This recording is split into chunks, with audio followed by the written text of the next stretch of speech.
First up, we have Dr. Mireille Reece to kick off our Saturday. She's a licensed clinical psychologist who has spent the past 11 years working in private practice in the Pacific Northwest. Prior to that, she spent nearly 3 years working in clinical neuropsychology. She's the co-founder of Changelog and the host of podcast Brain Science, which focuses on having conversations around not just simply what we know about the brain, but how we can apply what we know to the brain to improve our lives. Mireille's about to give us a great talk to start us off for the day, being human, managing ourselves and our output.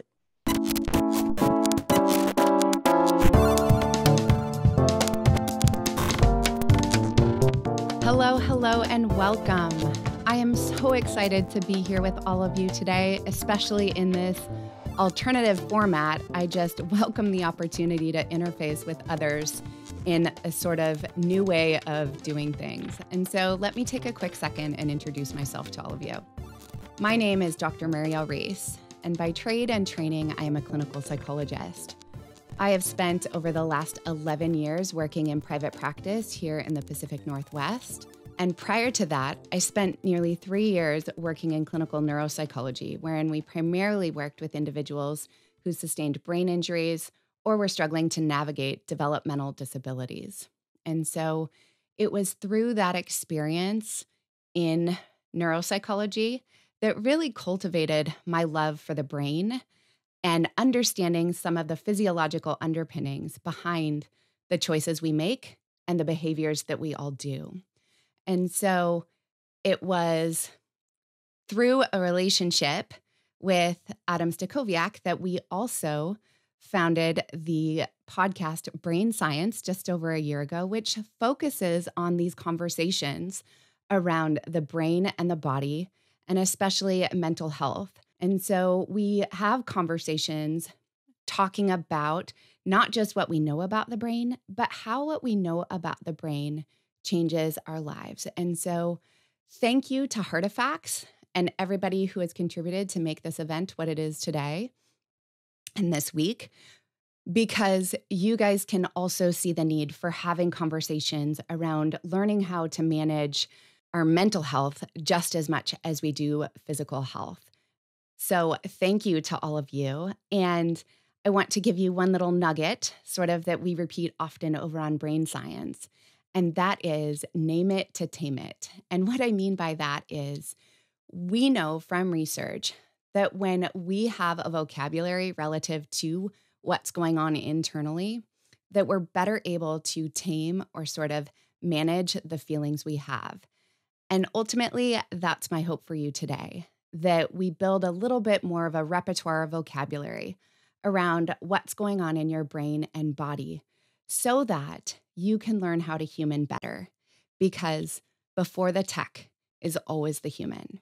There are a couple of things that are really important for you guys to hold on to amidst our conversation today. When it comes to neuroscience and neuropsychology, the research is ever evolving. What I mean is that when we're trying to put together this sort of puzzle about the brain and the body and how things work together, we don't really know what the ultimate picture looks like. And so if you've ever put together a puzzle with overlapping or seemingly similar colors, you might have put a piece in that puzzle thinking that that's where it belongs, only later to discover the correct piece that goes there and move that old piece.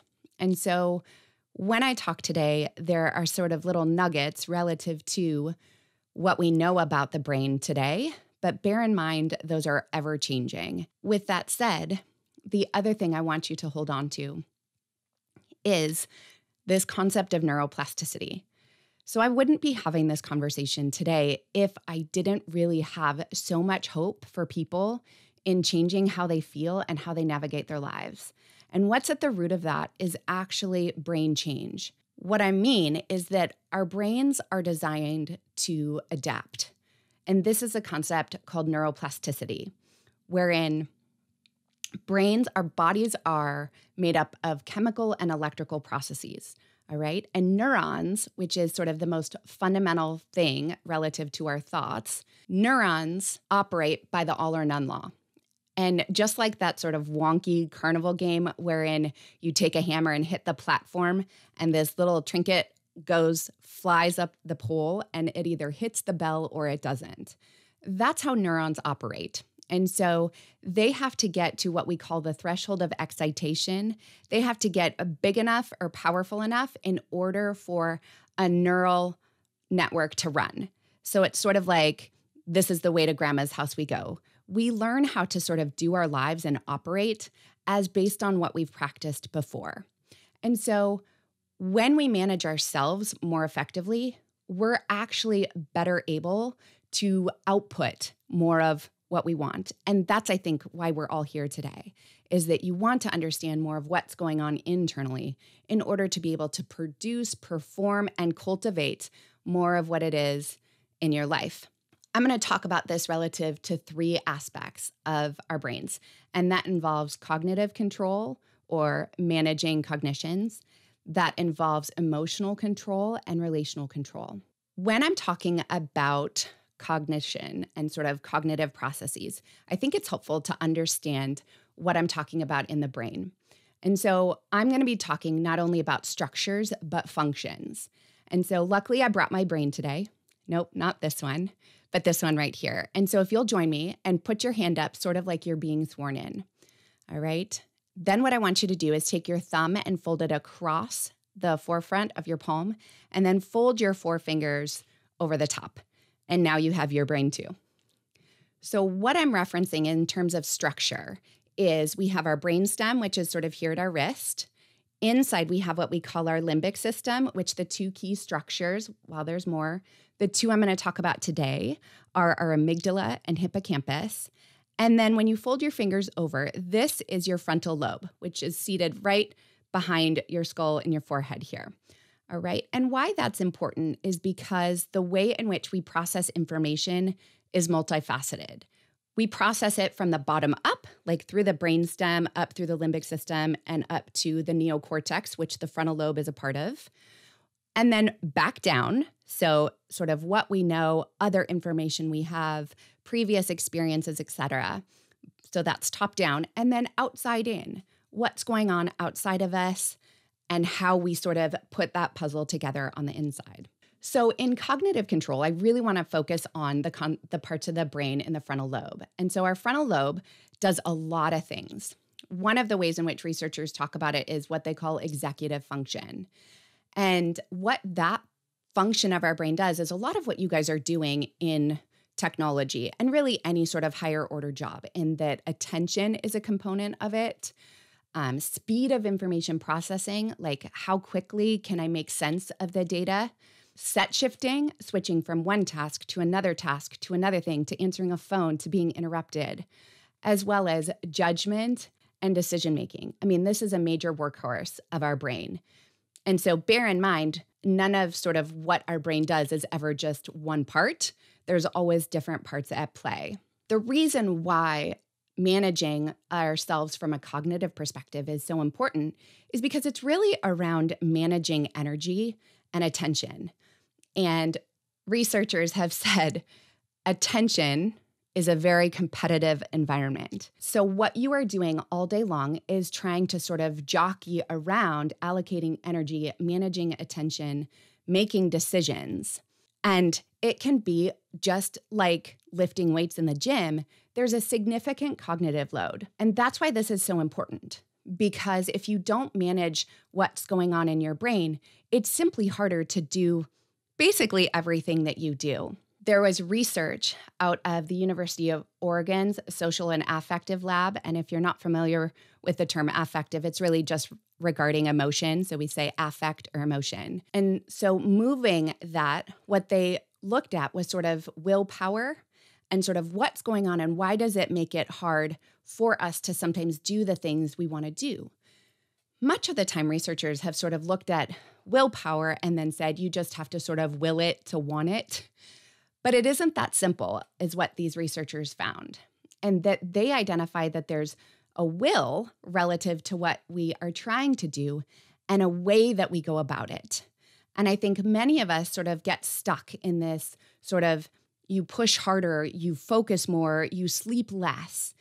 And yet all of those things are actually going to take away from your ability to do it. And this is why the problem solving makes such a difference, because you can look at alternative ways to do things and then go, oh, that didn't take so much energy. Now I have energy to put over here. So much of managing our brain has to do with managing resources. And just like we learn how to manage our money, and we all have different preferences and proclivities with what we want to spend that on and what feels good, so it is with our brain. And so I can't talk about cognitive without talking about the emotional. The emotional is so significant because it can sort of run interference with our ability to process data. I've seen this a lot actually in working or in evaluating people with attention deficit hyperactivity disorder, which I'm so excited to hear that other conversation at the conference this week. But part of what's going on, especially with adults who were not diagnosed in childhood, is I'm always looking to sort of examine if there is some other disorder or diagnosis that's running interference. And what I mean by that is, are there other sort of emotions that actually are contributing to the difficulty with attention? Or is it truly a neurobiological disorder, as is the case in attention deficit hyperactivity disorder? Much of the time, we can be overwhelmed. And so it's sort of like going up that whole system, right? If we're taking in information and I'm super anxious, I can't process data in the same sort of way. And in working with people, many of them have said, I never thought about the way in which anxiety could sort of hiccup or interrupt the way in which I'm processing. And so they're surprised, like maybe they don't have ADHD, but it's actually more this anxiety or depression. Like I can't concentrate, I can't focus might be more relative to that than it is actually a different way in which your brain is designed. And so we have to learn sort of emotional coping strategies, skills, and awareness. And with that, I always say feelings aren't facts, but they are feedback. And much of what happens is throughout our lives, we have experiences and we have feelings about those experiences. And like I mentioned earlier about the different structures involved in emotional control, the hippocampus and amygdala, those are two key things that help sort of assimilate data and then bank it for future references. One of the things I often talk about with sort of how we can help our brains do better is we remember better when we make information meaningful. And so my apologies to anyone with the name Amy today.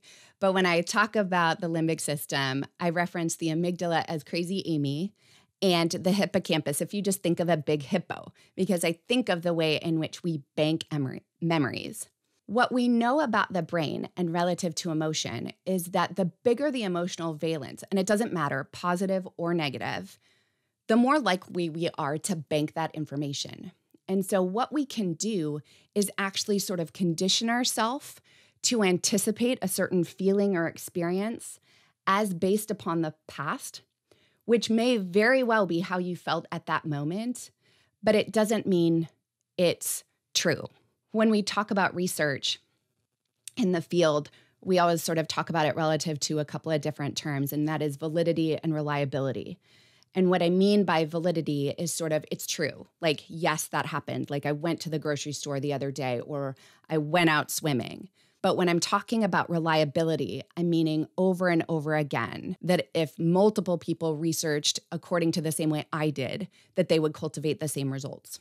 And that's sort of what it is with emotional control, that we have to sort of be able to label things and know what's going on emotionally in order to be able to navigate them differently. And so I talk a lot about the value in therapy of differentiating, sort of like I put things like, I understand I feel this way in my work environment or in this relationship with someone as a result of past experiences I've had and the way in which I labeled it. And so the hope with that and the amazing thing is that, again, we can build alternative vocabulary that helps us even sort of differentiate things further and further and make things more succinct so that they don't run interference with our work in the way in which we want to actually produce. Shifting gears, I can't help but talk about relationships, because so much of managing our relationships has to do with managing our brain and managing our emotions. In working with couples and families, couples in particular, I often say the hardest thing is to learn how to manage yourself and advocate for yourself at the time you're hearing feedback from the other person. So you have to be sort of open and yet advocating for yourself at the same time. At the heart of relationship, kind of like that validity and reliability thing, is validity as it relates to empathy. If you want to be able to work well with other people, we have to learn how to empathize. Empathy was discovered relative to mirror neurons, and these have sort of been a hotbed of neuroscience for some time now as researchers try to understand what's going on. But the location or research study in which they were developed was actually in the case of monkeys. And what they found out was that monkeys ran the same neural networks, i.e. the same play was shown on the screen, sort of when they were measuring how the brain worked, whether a monkey was actually eating a banana or watching another monkey do that. And so I find it super fascinating that when it comes to empathy, our motor neuron system is actually involved in that. So empathy involves this sort of movement. Not only can I sort of identify with where somebody is at emotionally, but it also spurs me to move. A sort of analogy I give relative to this with patients is when I'm sitting across from someone, I'm not necessarily going to see their vantage point. However, if I get up and I move and I sit beside them, at some point, what we see in our line of sight has to converge. And that's at the heart of empathy. So look, all of us have different experiences. And even if you have a sibling, you might talk through childhood experiences and memories that you have, and they are not the same thing. But that's because we're all different. And so it's not my job to tell someone that their struggle isn't real, that how they feel doesn't count, because how we feel is always valid. But we have to be able to learn how to manage that and modulate that as it relates to our relationships with others as well. So I can't talk about empathy without talking about compassion. And compassion is this sense of like, gosh, that is hard. And is there any other way that I can help you? Again, movement is involved in that. And so I want to be very clear when I talk about compassion, I do not mean permission. Compassion does involve boundaries. And so in the same way, if I had a patient in my office come in who was really distraught and upset, and they started throwing my pillows on my sofas all around or jumping on my desk or my sofas, I would have a very clear conversation relative to the expectations and what the consequences might be. Like, hey, I understand that this is super challenging. This is just not the way in which we navigate that. Here are some other options that we can do and talk through. However, if we can't work within that framework, I'm going to have to, let you go, because it involves this sense of respect. And so boundaries and respect are a part of that compassion and empathy when it comes to relationships. Sometimes when we feel like our feelings are so important and we're not being heard, those can be the hardest and most challenging times to be able to get up and move and see something from another person's perspective. But just because we can't do it at that moment live doesn't mean we can't do it. It just might mean we need to develop some other skills or strategies or ways of managing our brains, our bodies, so that we can manage our relationships better. So with that, you might be saying, well, Mireille, this is all fine and dandy, but to some degree, so what? Now what? What can I do to change or manage myself better?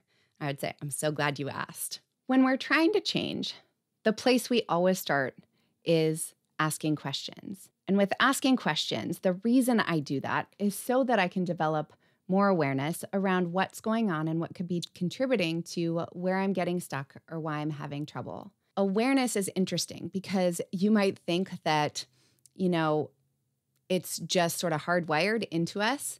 But interestingly enough, insight is actually another one of those frontal lobe functions. And so while I would love to say our perspective is amazing and we don't need any other input or feedback from others, I'm going to have to disappoint you. When I worked in brain injury, one of the strategies that we practiced so often with clients was cultivating what we called the board of advisors. And it's interesting because I think so many things I learned through that experience still apply to anybody without an injury because they're still helpful. What I mean by our 3 to 5 board of advisors are who are the people who can sort of help us with ourselves. Bear in mind, you pick these people. They don't self-appoint. That's not how boards work, right? But these are people who really we can have conversations with. They can help us be more aware and considerate of ourselves and sort of where we're having difficulty or getting stuck, whether it be at work, in relationships at work, or even maybe with them, right? What I want to start with is what I call being your own scientist. And that involves exploring. You don't always know what you're going to find when you go researching, but it doesn't stop you from doing so. Where do you get stuck? Are you having trouble? If we're going to start with this sort of cognitive aspect, we want to look at ourselves from a basic physiological perspective. And I think you guys all know the sort of basics that are important when it comes to managing our physical body, right?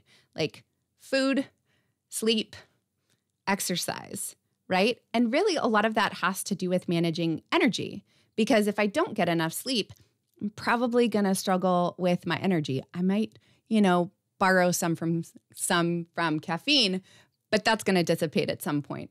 So I want to make sure research shows 8 hours of sleep makes the biggest difference. 7 hours can cut it, but 8 hours, you're further ahead. I know that many people aren't a super big fan of exercise, but what if I told you that exercise might actually help you be a little bit, nerdier, like brainier?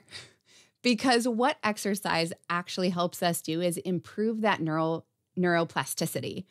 So our brain can change all the more. There's been so much fascinating research relative to this, and there's focusing on this little thing we call BDNF, or brain-derived neurotrophic factor. And what that has done is really shown the way in which exercise helps change our brain, not just today, but for the future. So it really sets you on a different trajectory. And with that, you can have more ability to see things from different perspectives because your brain is more flexible, dare I say. Exercise also helps us to navigate our emotions. So much of talking about emotions is really relative to managing energy along with that. And it's interesting because oftentimes I find that people have feelings about feelings, right? Like I can have a feeling and not want to have the feeling that I'm actually feeling, which can be problematic. And so exercise is going to help us modulate and manage those feelings too, almost like a bartering system.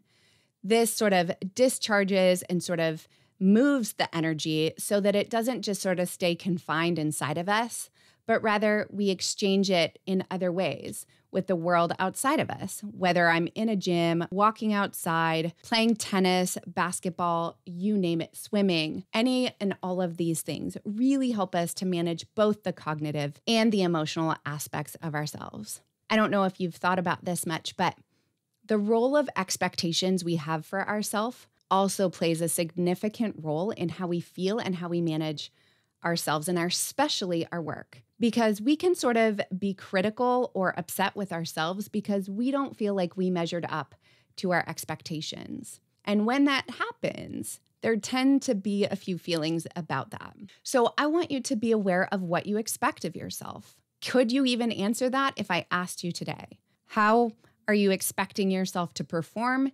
Is there any standard for that? Does it have to look the same day after day? I might ask you, how do you respond when you get stuck working on a project at work? Any and all of these questions, like begin that process of discovery. And look, when you know more of yourself and sort of what's going on internally, and then know what you can do to modulate it differently, it can make a world of difference. Another key thing, because I'm trying to barter or allocate this energy, is what we would call what is journaling. I know I might get eye rolls on that too, But just like I talked about the name it to tame it, the reason that is so valuable is because I put that emotion, I put what was going on into words, like I put it in a container and I filed it somewhere. And so the journaling helps me sort of put that aside and then move on. I often recommend this for people who have trouble sort of with sleep, that if you're having these sort of recurrent thoughts that keep popping up, that you just sort of, when you're awake, unwanted, of course, that you write those things down, close it, and as the thoughts come back up, that you tell yourself, yep, I know where to find those. I wrote them down and I can look at them in the morning after I've slept. So see how much interplay there is even between our physical bodies and just sort of managing the fundamentals as well as our emotions. There's a couple of other key things. And one is the practice of gratitude, which what researchers have found is it's not just sort of being thankful,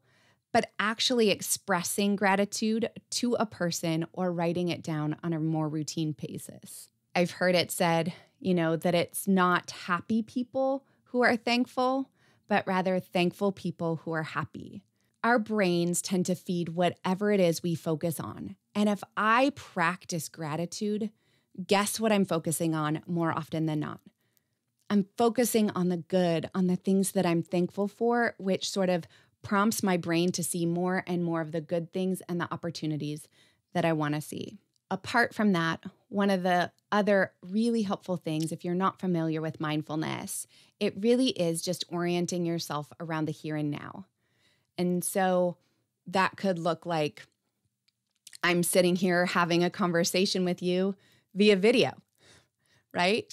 It could be, orienting yourself around what's actually happening and not what you imagine to be happening in the future or what's happened in the past. When we're really upset, sometimes it's really even helpful to orient to the senses, because senses are all real time. They're live. I'm not imagining smelling something from the past. I'm literally doing that right now. Same thing with touch.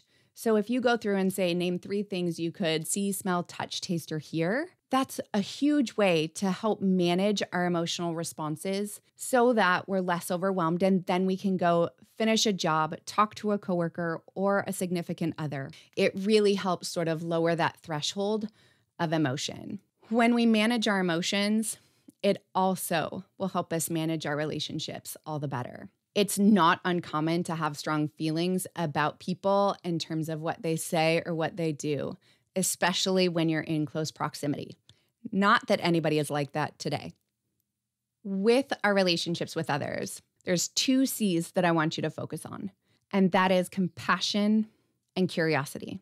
We all start in different places. We all have different strengths, weaknesses, preferences, all of those things. And so when I approach another and I make judgments around how they should be, how they should perform, if I expect them to meet my expectations, I'm going to end up having more trouble with them. Because look, they might have challenges with something that I don't. And so I could look at them with a sense of judgment as opposed to compassion and going, you know what? If I were them or I had that background, maybe I would struggle with that too. And I could see why that would be hard today. We don't have to know even all of what's beneath the iceberg of the people we work and live beside in order for their struggle to have validity. And that is why the curiosity is so important, along with the compassion. But the curiosity goes, there's something else underneath that's likely driving how they're responding. And so if I can go, gosh, I wonder what happened before they got to work today, before they bit my head off, or you name it. That allows us to be able to navigate our relationships with them differently. A great place to look into this further is Kristen Neff's work. She's out of the University of Texas at Austin. And she even talks about in her book on self-compassion, how valuable this is, and learning this for ourselves, ironically, so that we can in turn extend it to others. Look, at the end of the day, so much of managing our lives has to do with managing ourselves. And that involves my energy, my output, my relationships, my body. There's so many different aspects at play. And I just have to invest in being a perpetual learner. And that's part of why I am so grateful to Heartifacts again, to having me, that I can interface with all of you thinkers out there and reflectors who are curious about mental health and being able to be your best self. And so I would love to hear from you at any point throughout this week. I'm happy to answer questions if you have those as well. And feel free to reach out to me over on Brain Science. We're at changelog.com/brainscience. You can find us on all the major podcasts. And of course, we also have our community in Slack. So reach out, say hi, introduce yourself. I'd love to meet you. And thank you again.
All right. Thank you, Mireille. You're having me feel like I want some like good podcast intro and outro music every time I have a video call now.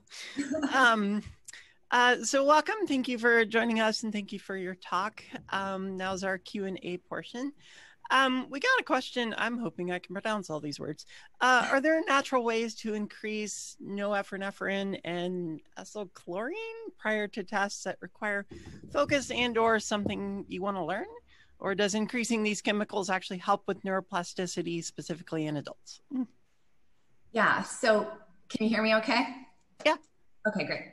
So yes, there are natural ways to increase norepinephrine and acetylcholine. So those are neurotransmitters, and if you're not familiar with them, they're sort of the ferry boat system between axons in our neural network, okay? So it's like, unless there's already been a way in which information is linked, these neurotransmitters help carry the information down a pathway.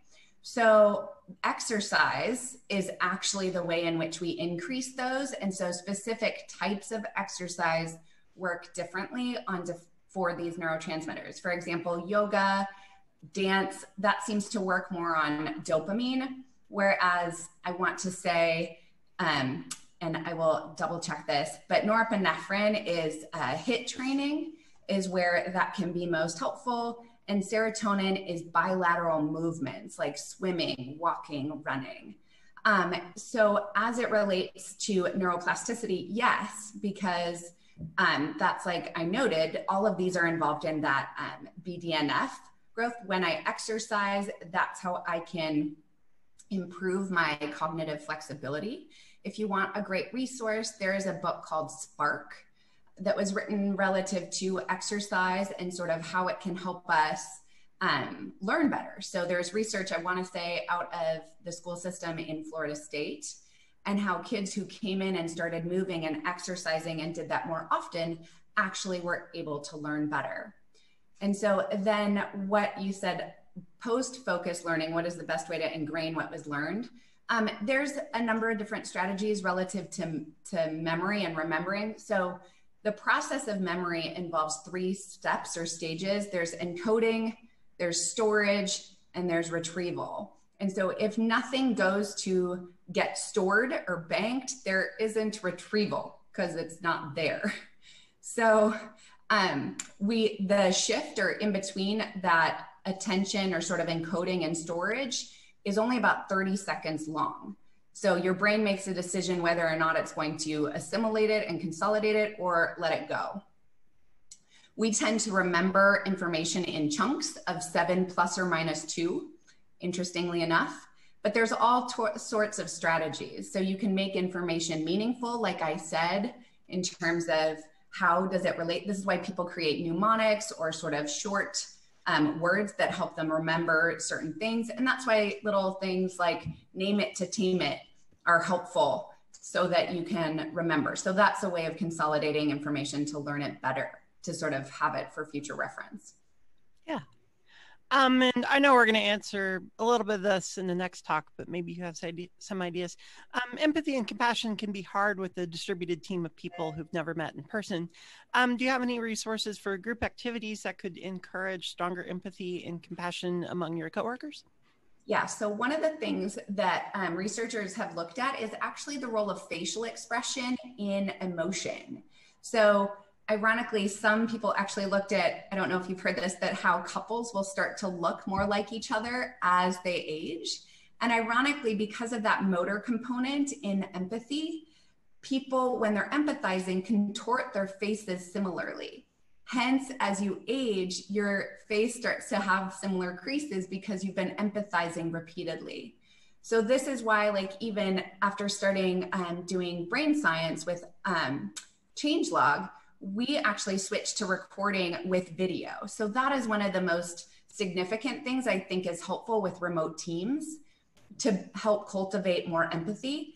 And really, I think about just even random games. For example, if I asked you, think about a tree, I suspect that where you live and what trees you typically think of is based on what you're most exposed to. So if I lived in Hawaii, of course, it wouldn't be crazy to think of a palm tree, as opposed to my world in the Pacific Northwest, where I would consider an evergreen. So facilitating more of the process of discovery in benign ways, where people can sort of say their sort of perspective or how they made sense of it, can help you better learn and understand the people with whom you work.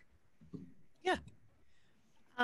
Somebody had asked, for the body, it's food, exercise, and sleep. And are there similar things that you can do to help take care of the brain, or are they like about the same things? Say that one more time. So food, sleep, with the body? They said for the body, you need food, exercise, and sleep. And are there similar things you can do to kind of help take care of the brain? Well, it's all sort of one and the same, but there's research relative to inflammation and the foods that we eat, and all of our bodies are different. So this is why I really encourage people to be their own scientist. Like, even, foods might be upsetting to you, like they don't sit well or make you feel good, then it probably doesn't behoove you to eat those. In the same way, if sort of I have inflammation throughout my body, that's sort of a signal, like I'm going to be in more pain, and then I'm going to have trouble navigating things differently because pain is so significant. So really, inflammation is sort of the key thing with that. And we know, sugar can cause some more inflammation, and there's certain foods and things like that that also contribute to how we feel. But all of our bodies are different. So go explore and practice within those sort of different lanes.